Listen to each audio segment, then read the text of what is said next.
Hi, I'm Brian Dunham. Welcome to the most important podcast ever. What makes it so important? It's not about me, it's about you. This podcast is about ordinary people doing extraordinary things, the moments of resilience, the lessons learned, and the small acts that made a big difference. From retail floors to boardrooms, we'll share the untold stories that shape lives and careers. This week, our guest is Dave Bonura, and I worked with Dave many years ago, and Dave is a professional and has many varied experiences 40 years in retail, 20 plus years in HR, leadership at Home Depot, Best Buy, Floor and Decor, plus business owner and fitness enthusiast. Dave, I'm so glad you're here. So maybe you start with your better introduction of yourself than I just did. Hey, Brian. No, it's great to see you. I'm grateful for the opportunity to connect. I don't know that I could top that, but I was thinking, wow, this guy sounds interesting. I can't wait to meet him. But um, no, everything you said is true, and it's crazy that it's been 40 years in the workforce, all of it in retail. And no, I'm here in Southern California, where I'm born and raised, and I've lived all of my 57 years. It's a place I love, and I am just grateful for the connection. Yeah, we connected kind of in the middle of those 40 years at Best Buy, but no, I look forward to talking with you today. That's great. So 57 years in Southern California. What does that place mean to you? Well, I know it means something probably to everyone when they hear the word, but for me, it's home, and there's no Right. place like home. And I love California. I love everything about, well, 99% I love about it. But it's just wonderful. The geography is amazing. The climate's amazing. As a kid, growing up, there were times when I can remember going uh, snowboarding or skiing or just tubing in the mountains, and then heading to the desert to do either just a little bit of off-roading or even shooting targets, and then ending up at a campfire at the beach all in one day. I don't necessarily recommend that, but it's It, possible to do. it is one of the most beautiful places on earth. California. It has such, as you just mentioned, such varied climates. There's so many things you can do there. It and it's always interesting, I think. Never a dull moment, right?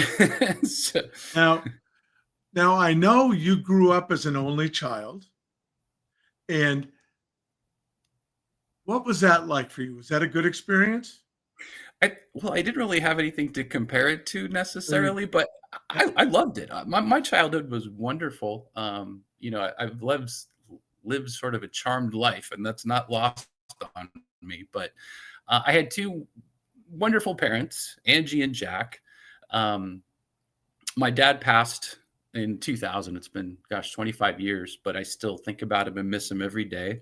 My mom is going to be 92 in a couple of weeks, and she greatly appreciates your happy birthdays when I post about her on Oh, social good, media. good, good, She good, loves good. she loves it, gets so excited. You know the CEO of Best Buy, she tells me. So, yeah, I do actually. Um, so all I had as a reference point was my friends Right. and who had siblings, and their relationship with their parents just seemed different from mine. Yeah. To me, we were like a trio: mom, dad, and I, going on our adventures, taking our road trips, living life. I think it helped me to mature maybe a little quicker than most, and but it was wonderful. Had a wonderful childhood. That's interesting because I remember our interactions. You always carried yourself with a certain maturity and thoughtfulness that was noteworthy to me. And I'm sure that's tied in there. And that's very interesting. No, Now, thank you. oh, you're very welcome. Your son, Jack, I presume is named after your dad, Yes, sir. and he's And an only child also. yeah, isn't that interesting? Yeah. So, in some ways, that helped me as a father, just sort of understanding that dynamic, having lived it myself. Um, and I also saw things in my son that I remember. I think he, like I, enjoyed the peacefulness of and the quietness of home life. But we also both have really great friends, really strong, salt of the earth people as friends. And both of us have, I should have mentioned, I have a huge Italian family. My dad is ironically one of nine. So, or he was one Wow. of nine. So the aunts and the uncles and the cousins were all around pretty much all the time. And he's in the same boat as well. Lots of cousins. So, yeah, Cool. the only thing, that was interesting, I think, where we were different in that I loved sports, being an only child, you start to invent games. I pitched so many World Series to the garage door of my parents' house, and they were they didn't mind all the marks from the balls Right, and stuff. right, right, right. And it and I remember the border between the 2 front yards of my parents' house and my neighbor's house had these old, tall Italian cypress trees. And so, just by chance, one of them happened to die, and she removed it, and it made for a perfect goalpost.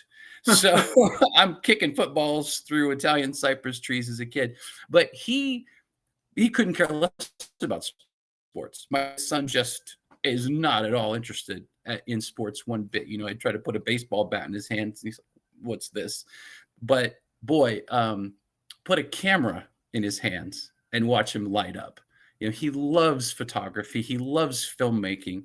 Name any movie, he'll tell you instantly who directed it. It's incredible, and I know that's going to be his calling. It already is, and it's interesting to watch that continue to develop and mature. Isn't it great when you find your child or one of your children finds that thing they love and it lights them up? And I think our job as parents, as dads, is to help them find those things, to encourage them to explore looking for those things, not Yeah. to settle, you know?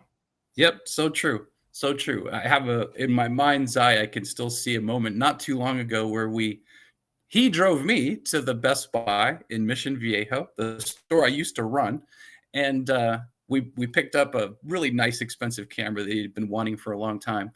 And so I'm looking over at him in the driver's seat with the Best Buy as a backdrop, watching him just in awe of this camera he just picked up. And it was that moment that you're describing, right? Just that feeling of pride and joy, and it's just there's no That's replacing it. Right? that's awesome, Dave. There's no replacing that feeling. Mhm. And I don't know about you, but becoming a dad was the most important thing that ever happened to me in my life. And I have nothing but pure gratitude for the Same. great privilege. I remember you speaking on a recent episode about your boys and the trip you took, and Yeah. that same. I think you referred to it as bittersweet, but it's that overwhelming. You're just awash with pride of the men they've become, but there's also that heartbreak of they're not your little boy anymore. Nope, they're not. And they're not. And they don't lionize you in quite the same way, but they become your great and lifelong friends, which is really Yes. a cool deal. Yeah, it was interesting. I told you I tried to force sports on him a little bit, my Yeah. mistake. But if today, he cooks, he meal preps, he eats like an athlete, like a champion, and he goes to the gym just about every day. Nothing I ever encouraged him or even nudged him to do, but I think he just saw his old man doing it and he took to Yep. it. So Yep. That's actually very cool on multiple levels. That's very cool. I'm going to flip towards your career journey a bit here, Dave. And I want to start with this. You've described retail and HR as accidents. And I'm wondering how you stumbled in both and what kept you there. And retail was 100% an accident for me. So I get it. And that's why it caught my eye. I remember you telling the stories. I let's see. I was 18. I was working for Vaughn's Grocery Company, which is a local, I think, West Coast grocery chain, in their warehouse. So I'm lifting boxes 3 days a week in a warehouse. I'm making nearly $13 an hour, and mind you, this is 1986. So I'm loving life, working 3 days a week, and I'm going to Pasadena City College, racking up credits, going after an AA for now, because I'm not sure exactly what I want to do, but I have a love of horse racing. I have two cousins. I told you about all my cousins. I have two that are thoroughbred horse racing trainers. Really? Yeah. And so I worked for one of them. I love being around horses. I love the sport. So back then I thought I'm going to do something connected with this sport. Uh, my girlfriend at the time lived in Monrovia, California, which is right next to Arcadia, California, where I grew up. And they were building the 100th Home Depot in Monrovia, California. And she lived a block away. And she said, I want to go. They're having a hiring center. I want to go, put a job in, easy place for me to work, make money. Would you just come with me for moral support? So I went, and while she was doing her thing, the recruiters did their thing with me, and they tried and tried and tried. And I turned them down initially, and they kept calling me. And eventually I gave in. The retail bug bit me, and that was it. My blood turned orange, and off I went on a 15-year Home Depot career. Worked my way up from line level to store manager of several different stores for them. So it's a wonderful journey. Such a great company. I can't say enough. I can't say enough. I learned everything about retail, merchandising, ordering. I was a 19-year-old kid. They gave me a flooring department that I'm ordering for on my own, merchandising. How cool is trying that? out. Yeah, it was amazing. I loved it. I was, like I said, I was bit. I got to know Bernie and Marks a little bit at some retail conferences, and they were great retailers. They really understood. And you know what else they understood? They understood that they were unlocking people like you. And they were very committed to that. And I was always very impressed by it. I literally am getting goosebumps thinking about interacting with both Bernie and Arthur frequently. I said Marcus, of course it's Arthur. Yep. Yeah. But may he rest in peace, Bernie. What he created was just amazing. But he was right there, side by side with you when he could be. And I got to spend a whole day with him when we were opening the Marina Del Rey, California store. He was so interested in that store. He literally spent the entire day with us there before it opened, and I'll never forget it. It was amazing. That's so cool. I think our stories are not unique. We get into these cultures and these retailers, and you get the bug. It's like being on a sports team, and it can be a high performing team. It can be a underperforming team, but it's really, really interesting to move the pieces and to get it right. And you learn an awful lot about people, don't you think? You sure do. You sure do. So much. If I were to ask you something that really stands out from nearly 40 years in retail, what would you say?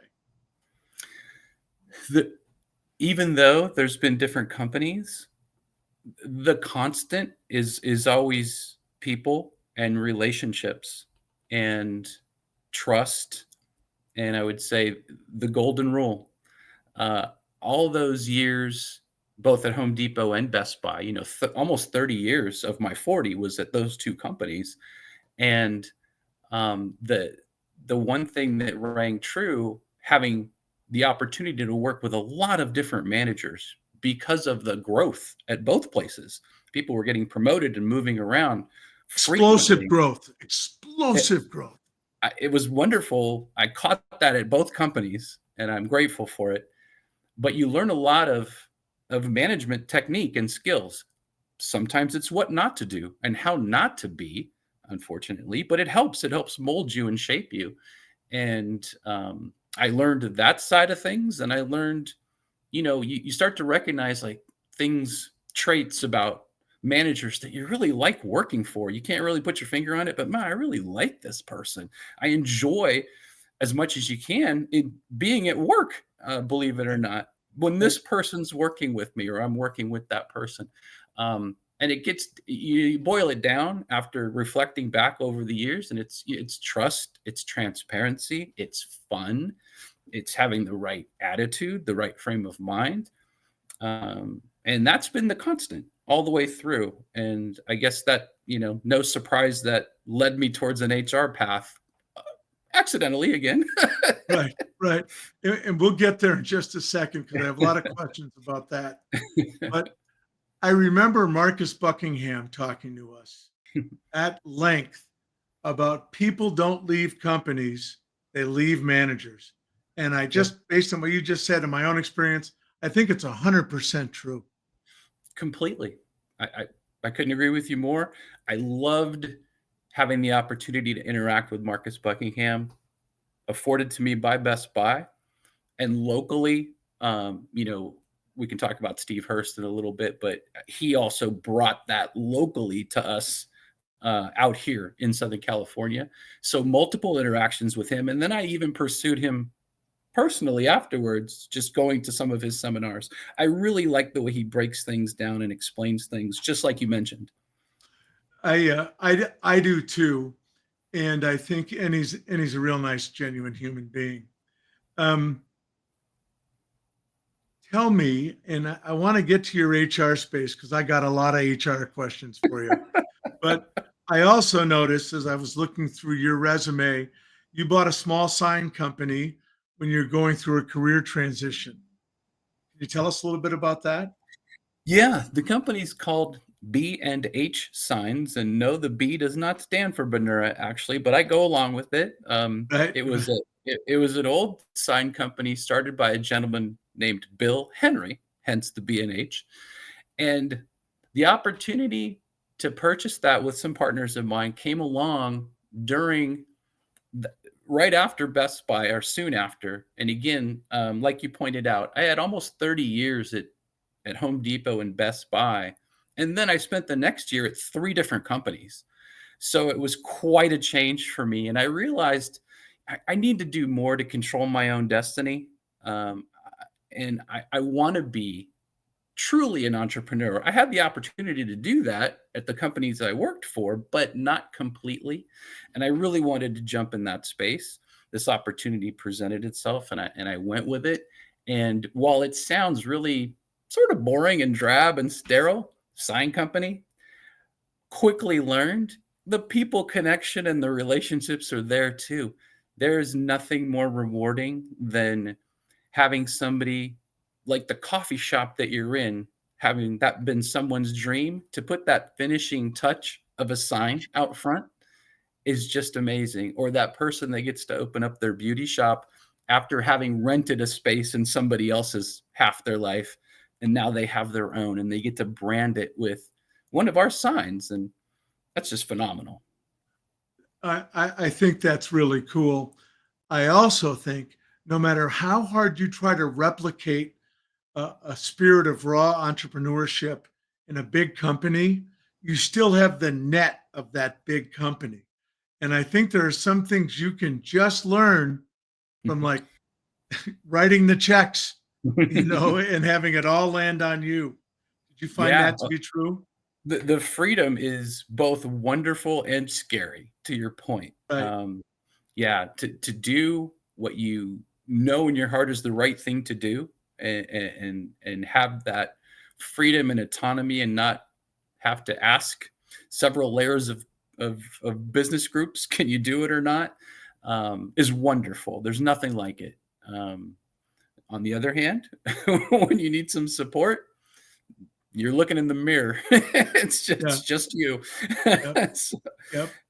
so, Uh, that's 100% true. And there's no one coming to save you, right? nope. It's you.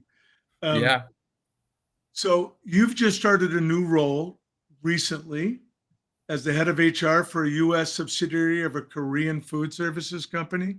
Do I have that correct? you have it spot on. The company's name is Sempio. And how did this come about?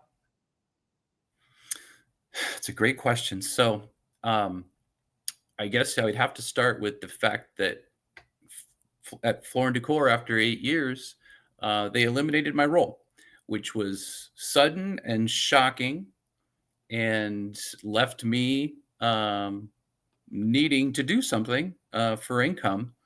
And so, I've always thought, Brian, and and and reflected on the fact that my net work is really my net worth. And that's always held true for me throughout that 40-year career. I don't think I've applied for any of those jobs. It's always been through a network, and this was no different. Um, if there's a person really to call out, it's a gentleman named Rich Rivera, who I actually had the privilege to work with at Home Depot, Best Buy, and Floor & Decor. Wow.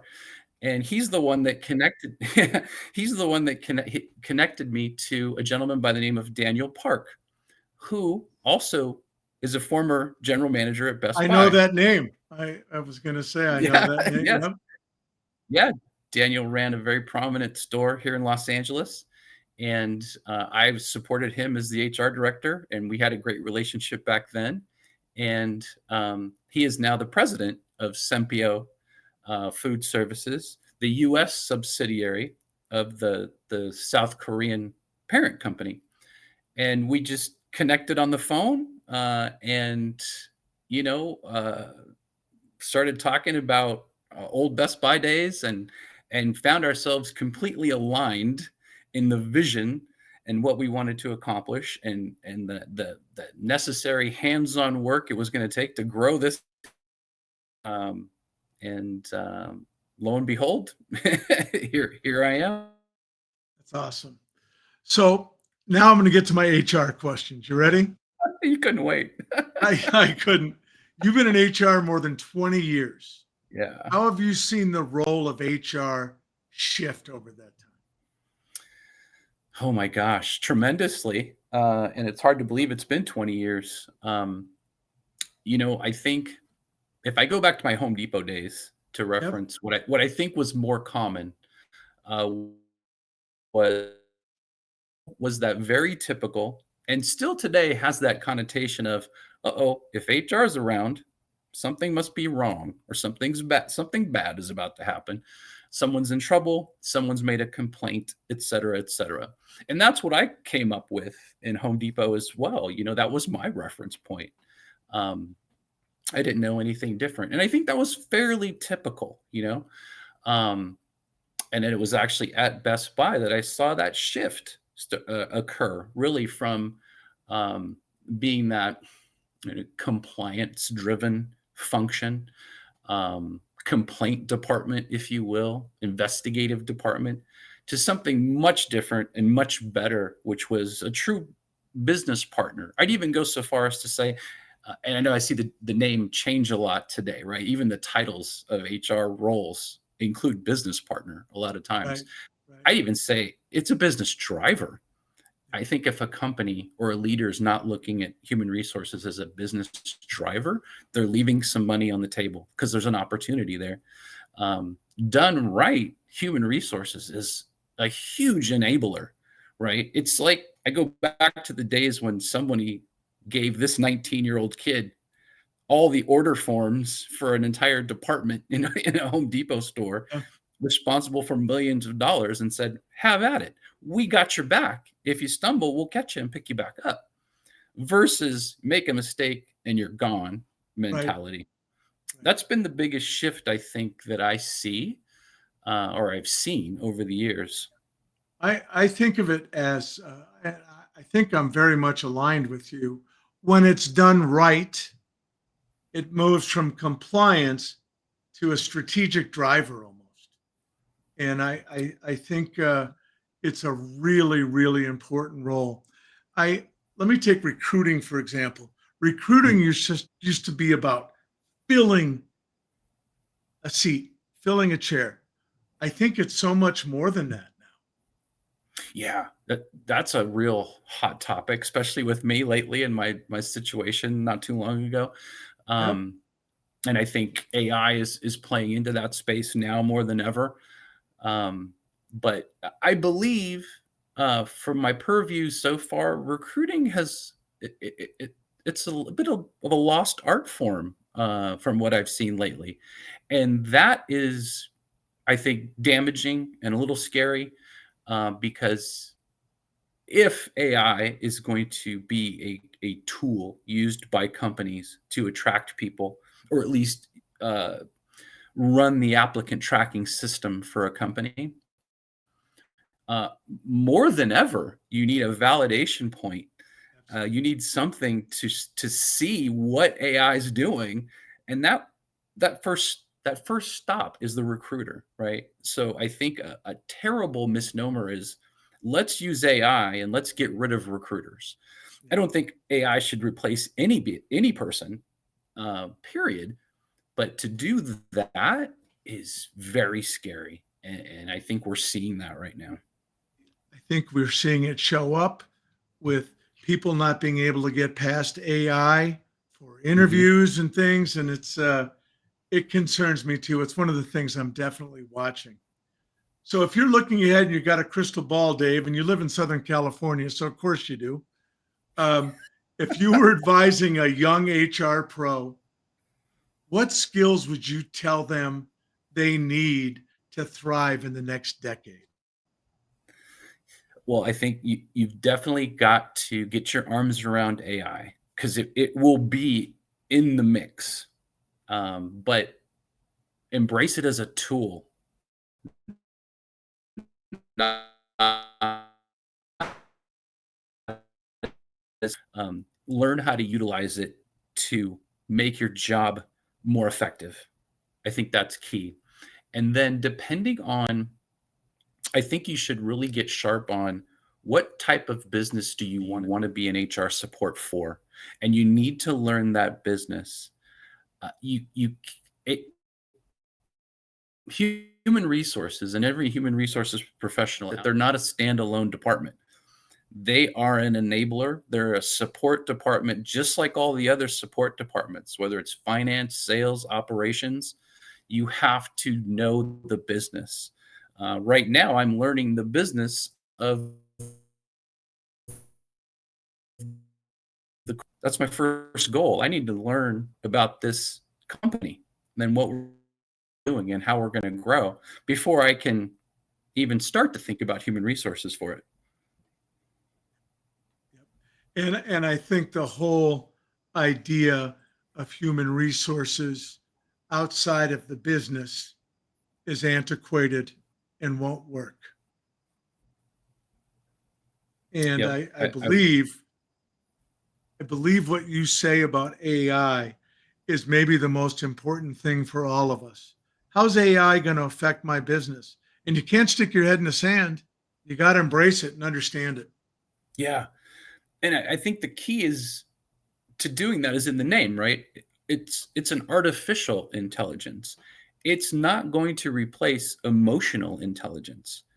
It can never replace common sense, right? Instinct, gut feeling. That will always need to be present, especially when you're selecting people for a job or for a role. Um, and that's where I go back to, it can't replace people. It can only, it needs to help people, but it can't replace people. Yep, 100% agree. So I'm going to change gears again, Dave. Let's do it. We're almost done, and you're being so patient. Thank you. Uh, Fitness is a huge part of your life. It has been since the day I met you. I know you're a very fanatical late weightlifter. You love to walk on your beaches. Um, what does that discipline give you? Oh gosh, it gives me perspective, I think, first and foremost, and it also shows me and validates me that I can apply that discipline in all facets of my life. So I'm appreciative of that, and I'm appreciative of the ability to do that. Um, and the activity itself, I think, I can't remember the gentleman you had on who just ran for mainly for his mental health. I Earl, can't yep.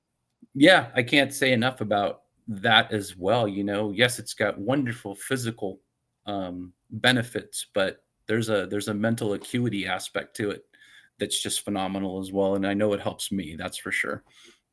Um, I think that that's so, so true. Um, I'm wrapping up. I know the last 18 to 24 months has been a little tough.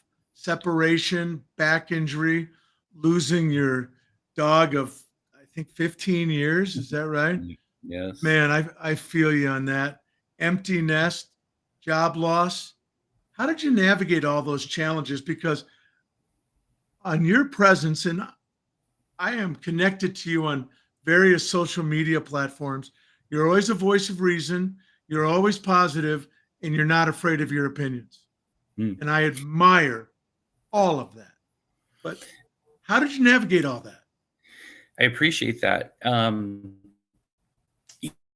Yeah, it really there was a lot of adversity all at once, it seemed like, and, it was not easy. There were a lot of tough days in all of the things that you mentioned. I think, the 4 Fs, if you will, that I always leaned into were my faith, my family, my friends, and fitness. Um, and that those were outlets for me. You know, at each of those points, I was blown away by the outreach of my network. Again, friends, family, it meant so much to me. It was so critical, and I know not everybody has that. Maybe sometimes it's leaning into fitness, but I think sometimes you have to wallow in that adversity a little bit and know that it's teaching you something and it's strengthening you. And I was fortunate enough to have adversity in my life earlier on so that I knew that I could rely on that again. And that's been the case. You know, when I never wanted to leave Home Depot, I was distraught having to leave Home Depot. I was buying this house in 2000. It was my dream home, brand new, being built, and they wouldn't transfer me. I couldn't get a transfer from the store in North Hollywood that I was running. So I was it was a terrible part of my life.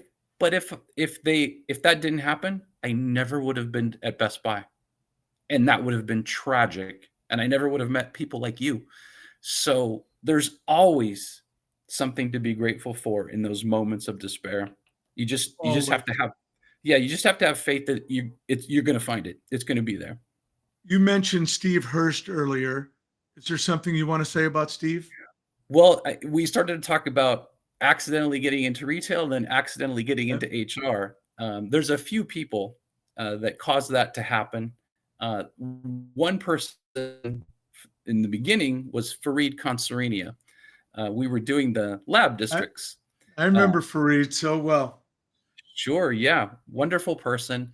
He was selected to be a district manager for District 64 here in Los Angeles. And for the non-Best Buy listener, we were doing laboratory stores where we were testing out different hypotheses to see how we could just better our relationship with our customers and better our business results.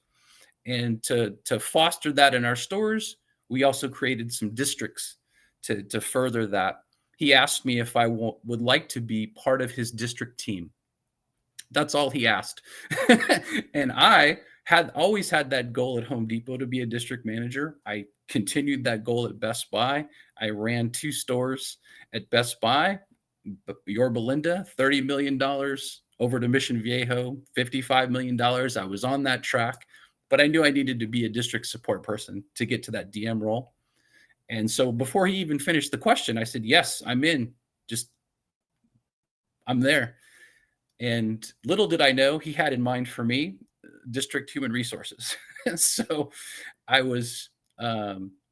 spent 6 months with him trying to figure out human resources in California, no less, trying to learn wage and hour. Talk about drinking from a fire hydrant. But I did seminars, books, you name it. I was learning human resources at a fast clip. And then 6 months later, two things happened, unrelated. The HR director role, my supervisor, that job became vacant. And we had just launched a gaming console, Xbox, that had a few instances where HR had to get involved. So I was put on point I wasn't the interim HR director, but Missy Durant, bless her heart, asked me to take point for the communication and the work, which I did, which enabled me to work very closely with Steve Hurst and Missy herself. And without their support and their nudging and encouragement, I took the next leap to be the HR director, and that launched the 20-year HR career that you spoke of. But between Fareed, Missy, Steve Hurst, Dave Pullen, and above Missy, there was Sherry Ballard and John Pershing. All of them nurtured me along in my HR journey, and they should be thanked. That's awesome. I want to thank you for your honesty and openness. Our time has flown by, and I think your story really encourages people to reflect on their own careers. And I love the idea when you find yourself in tough circumstances, don't be afraid of it. Explore the edges, understand it, learn from it. You learn as much from bad bosses as you do good bosses. You've got to learn from those experiences. And I think you're a great example of that. So I thank you so much for your time, Dave. Thank you, Brian. It's been absolutely wonderful. Great. Well, that's it for this episode of the most important podcast ever. Big thanks to Dave Bonura for sharing his story, and an even bigger thanks to you for listening. If you've enjoyed this conversation, share it with someone you think might find it meaningful. You can watch and listen on our YouTube channel, and you can follow us on social media. I thank you all so much and look forward to seeing you soon.